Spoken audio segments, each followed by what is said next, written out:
we were talking a few months ago about there's been a series of dramas and documentaries about the mother and baby homes in Ireland.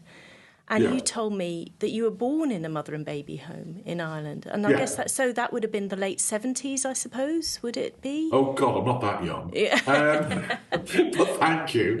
I love the way people just you charmingly just kind of reduce my age by several years. But I think a lot of people outside of the Irish society and culture might be surprised to know that the last mother and baby home closed in the mid-1990s. So you think about... that's astonishing. I think first off, I suppose, for a lot of people, they probably don't really know what the mother and baby homes are. Tell us what they are. So, Ireland, up until quite recently, was a heavily Catholic country. It was dominated by the Catholic Church. Very, very conservative.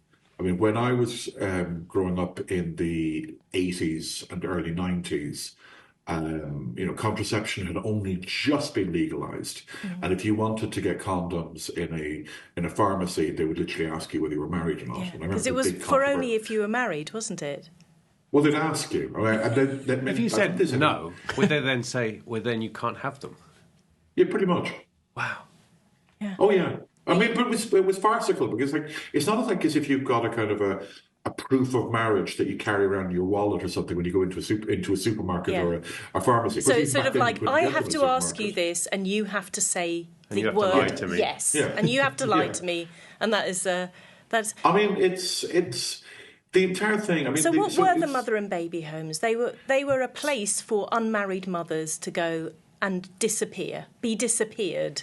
They were sent there. They wouldn't have gone there voluntarily. Right. And one of the things... I was reading this book by Claire Wills called something like My Grandmother's Secret, Missing Persons, and she made this point which I thought was really right. It wasn't like the church was kidnapping these young women.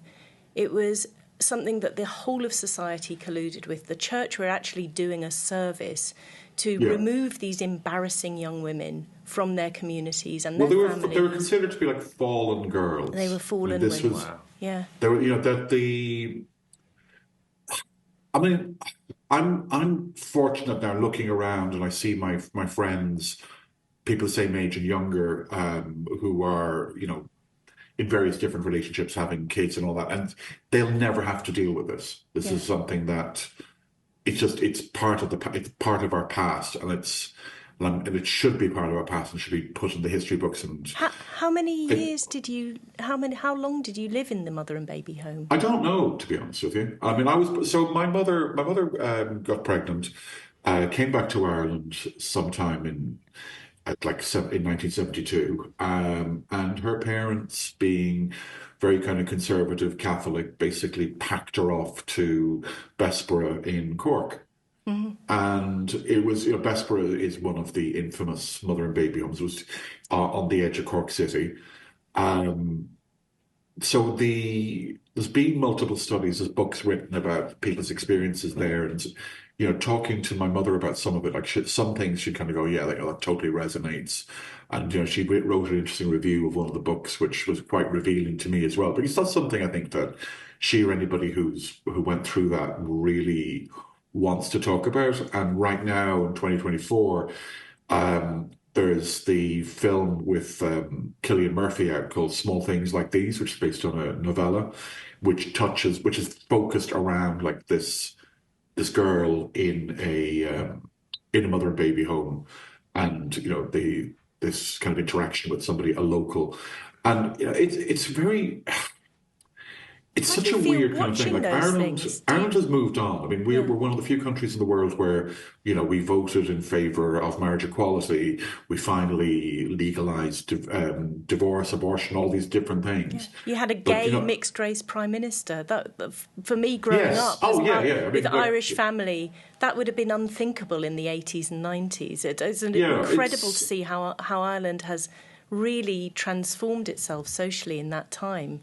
But this thing with the mother and baby homes is it's the most ridiculous thing ever. I mean, the Catholic Church and the government and society, this supported this, and some of the things that went on there are really, really horrendous. I mean, there's been multiple studies, reviews, all this about hundreds, if not thousands, of babies that died in these places in terrible circumstances.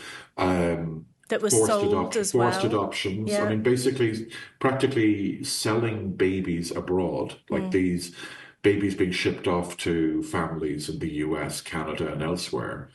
And the rights of the children being completely ignored, the rights of their parents being completely ignored. I mean, just insanity. Yeah, and also the boys who were the fathers. I mean, I know we need to wrap this, but well, before I move on, I mean, and Kieran and Emily have asked me to argue for the positive aspects of the church, which is rather bizarre on a sort of internet. We weren't going to do it. We weren't going to do it. Joke show. Well, no, I'm hearing in the UK that they're just saying Ireland was more progressive and got there first, and in the UK we're hearing the horror stories of exporting children to Australia and things like that. Yeah, but I think the UK, in all fairness, I think the UK was never as conservatively Catholic as Ireland. I mean, essentially, the UK is more, it's a Protestant country. It's not a Catholic country. It's not, you've had divorce. I mean, well, basically, it's the divorce which kind of created the Protestant schism with the rest of the church anyway. Yes, but, with that good old Henry VIII. Good old Henry VIII. Lovely guy. Yeah, but it is still certain things were more acceptable in the UK long before they were accepted here. Yeah. Yeah, I'm just trying to understand. Up until very recently, Irish girls were travelling to the UK for abortions. Yeah.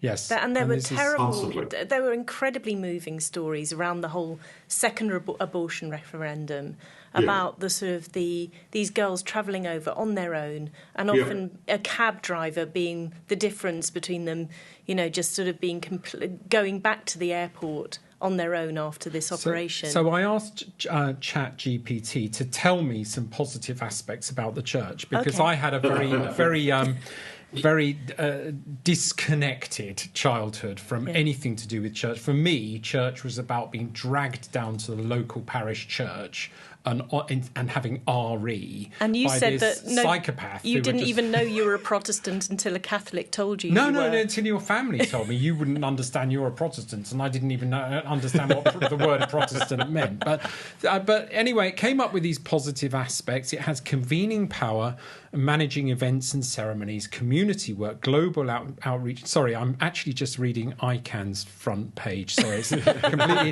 No, it has civic responsibility, weddings and funerals, community work, food banks, care in hospitals and prisons.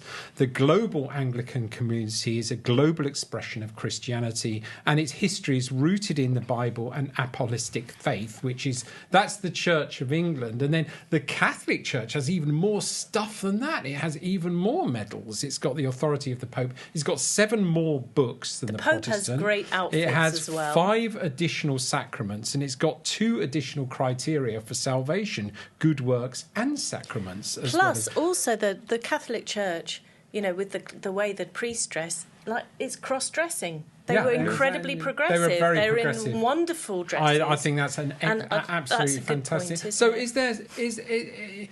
Have we got... You've got Michaela with that one. Have we got... Does that still stand up, Michaela, or have we got to the end of all of that? Look, I mean...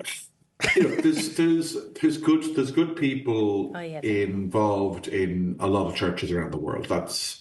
I'm not going to dispute that, and I think the church can and has done good things, but there is a ridiculous situation involving the Catholic Church, be it in relation to mother and baby homes, to abuse of children, all sorts of other things that, the church has basically stuck its head in the sand and avoided. And, the things here is like where the religious orders have managed to escape any real fines or being kind of forced to do anything, because essentially the government lacks the backbone to force them to do anything.